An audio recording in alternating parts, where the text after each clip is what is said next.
So guys, I want to talk to some of you, especially girls, like buri gihe muhora complaininga why I can't get a boyfriend, why I can't get someone nkunda blah blah blah blah blah n'abahungu nuko nguko. Do you know why tababona? Do you know why? It's because you are not loving yourself first. Like umunsi uzamenya kwikunda ukiyitaho nibwo uzattracting ababa bashaka bagukunda. So loving yourself ntabwo bisaba ngo ibintu byinshi cyangwa se arabona utazi loving yourself cyangwa se kwikunda icyo aricyo. So jewe muri zimwe muri plans y'umwaka harimo kwikunda cyane kuko n'undi narikunda.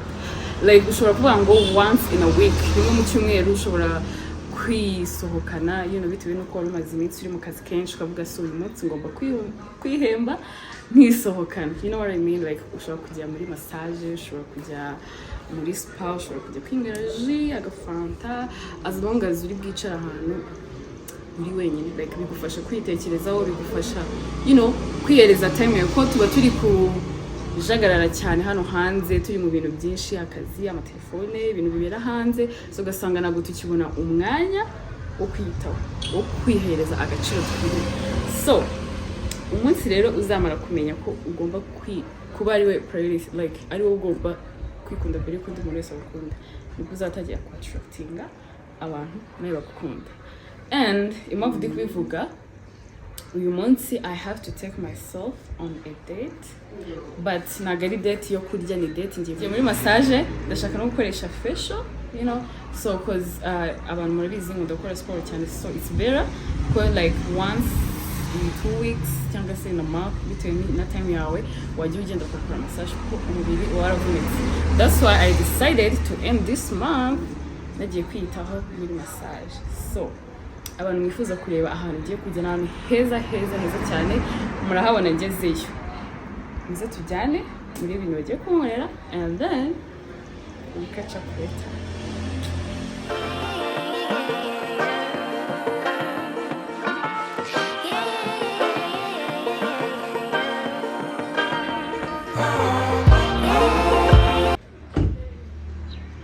So guys, inkomena rero twahageze na ahantu heza cyane hitwa Spa by Villa Kigali. Ndaza gushyiraho Instagram page yabo and then abantu bifuza kubagana bazabandikire babaza ndi makuru. So guys, as you can see, the place is so beautiful. So ikintu cyo gukoresha rero, anyways, harimo n'ama restaurant n'ahantu ama conference room, like harimo ibintu byinshi cyane. So twegereye iki tuzanye hano no munsi niki tuje kwitaho nkuko nababwiye, ngiye kugenda muri massage banankorere facial, like because that was the goal for me this month, ko nzajya mfata umunsi umwe mu kwezi ngajya kwitaho, ngakoresha massage, ngakoresha waxing, ngakoresha facial, like everything. So we are here guys, as you can see the place is good. Let's see. Hi. So guys, mwabonye rero ko twahageze muri Spa by Villa Kigali. Guys, can you see this place? Kuna ari nziza, like already nanjye kuri relaxinga mu mutwe wanje kora kuna ari amazing. Anyways, ku bakobwa mushaka gukoresha ama facial, ama massage, n'abagabo ariko I think babakira inzara bakaza bakagukubira ikirenge cyawe neza, muri kwibona ahantu h'inzara. Man, hano hari so clean. So I can't wait to get my massage. I'm waiting for the drinks anyways. Kuya mwumve service nziza. As you can see, your girls happy. So girls, learn how to take care of yourselves. Umunsi uzaba wizanye muri spa gutya mbwira umuntu zakumenye. So girls, like the reason why ndi kubabwira kwiyitaho mbere yuko undi muntu akwitaho, uza agaciro kawe, nago you don't settle for less. Like uza agaciro kawe uvuga yo ni utangurira bino bintu, I can do that for myself. So nta kintu wangangisha. Anyways, let's wait then we start. Doga kuntu bangoreye. So guys, nko bibona rero umaze gufreshening up, then it's time yo gukora massage yacu. Wacu ndarutegije ariko ntabwo muri mubone bizarabatera amatsiko muze kumureba, right? So let's get started. yajyamo bitsinda Okay. haruguru Hari. Ikijari karasohoka. Ikijari. ntabwo uroroshye Ugenda uzamura. Mumbone.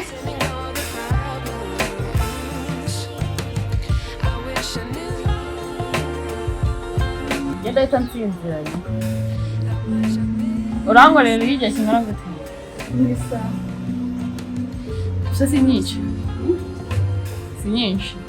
urambwira ko naniwe kuryama kuri iyo Nk'iminota 40 n'ingahe. Ese ubu tugiye kunkorera iyi? Swedish.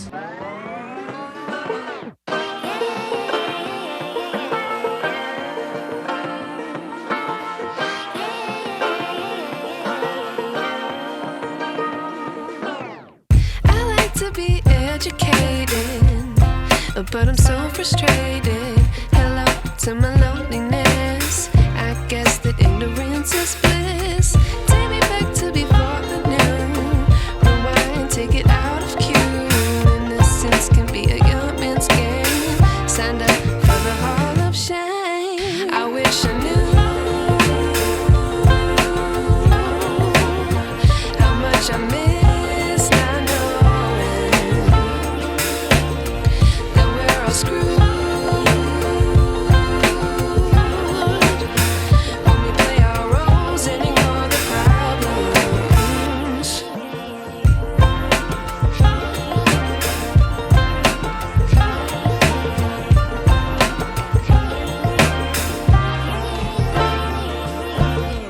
I like to be away my patience. Stay up, I feel so outdated. How can we look the other way? Sun is out, but the sky is gray. What would happen if I took a chance? It's always hard at first glance. I don't wanna, but I know I gotta do it. The truth is hard to swallow. I think I'll chew it.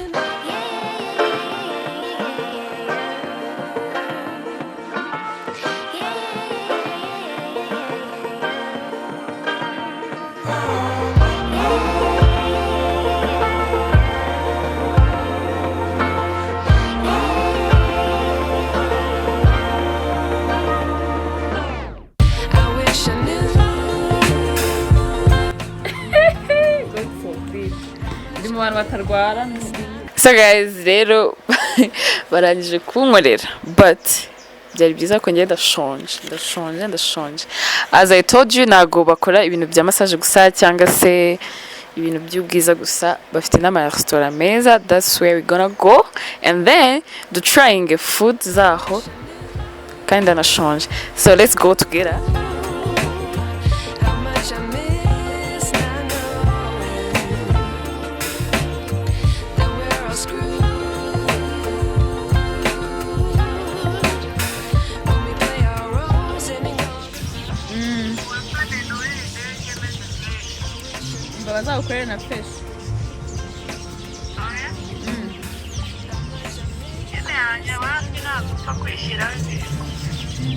Skin yawe wagira ngo ni zahabu ntiyashaje, wazaje gukora fresh.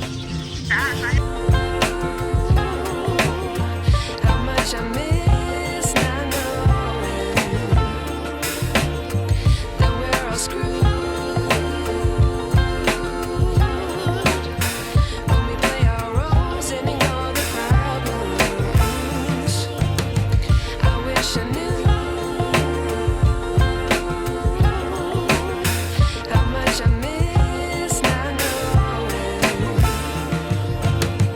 that we're all screwed.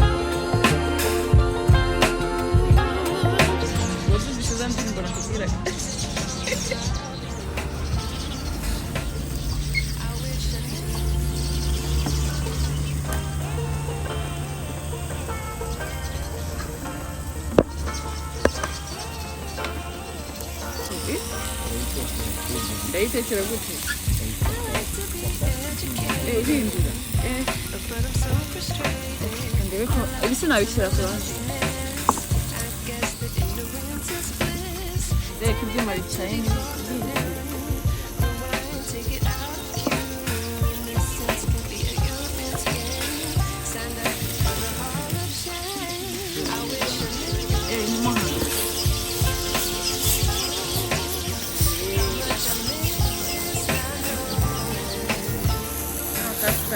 ariko ntabwo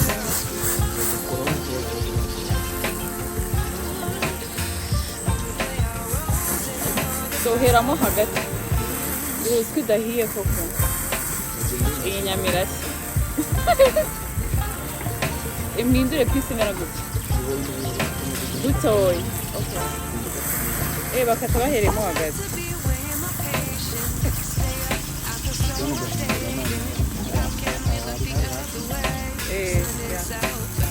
uvuga ngo iyo idahiye nyine ubwo ibintu bidahiye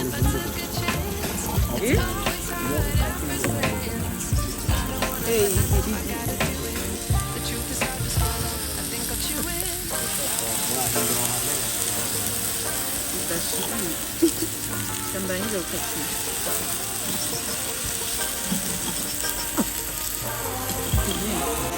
Dekamaye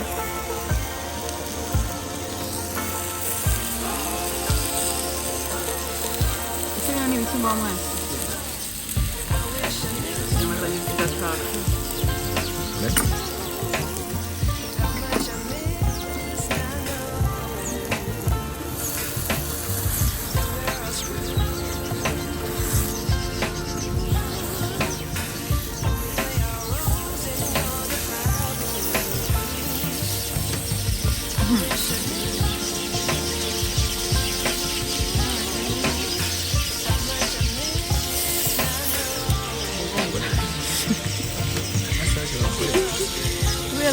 Focasinga gutya yacaye hano nonze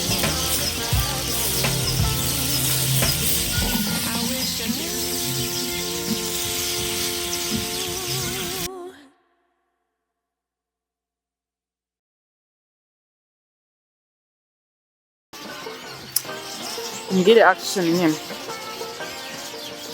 uriho Uliza bishyiramo So guys, sasa rero mwabibonye twageze muri restaurant. Ino ni Hot Rock cyangwa se ibuye rikomeye.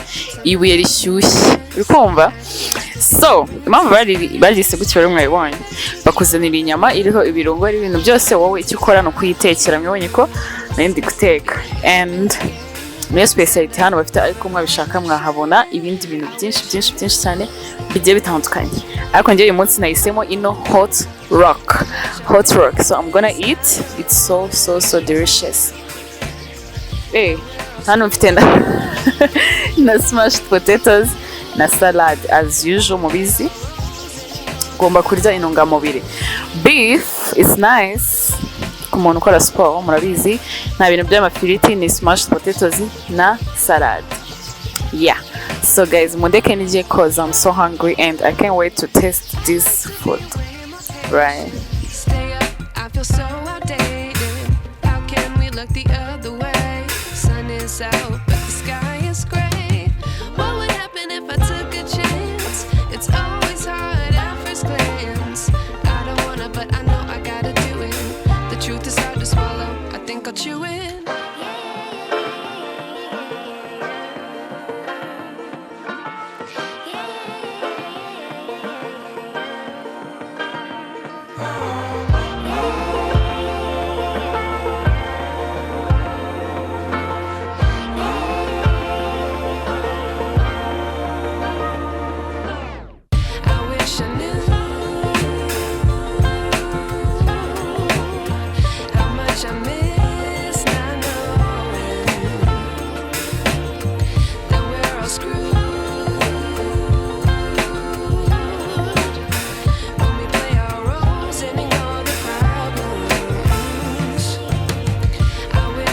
So guys, vlog yacu rero ni hano irangiye uko mubonye maze kurya I'm full meze neza bamuri massage muyibonye I'm feeling very good so I'm gonna go home to hook because the day was long and I hope you enjoyed this vlog because njye nabyinjoyed. I hope you also enjoyed this vlog.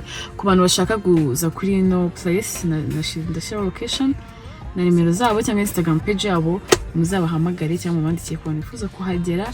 Anyways, let me know in the comment ikintu cyagushimisha muri no vlog cyangwa se niba hari ahandi hantu mushaka kundangira nkazajya gutrayinga, hashobora kuba hari ibiryo byiza, drinks, bakora massage nabo facial, like anywhere mushaka kumbwira ati you know what, you have to try this place, I will go there for you guys. So guys, thanks for watching again. Make sure to subscribe, comment, share, like and everything. See you in my next video.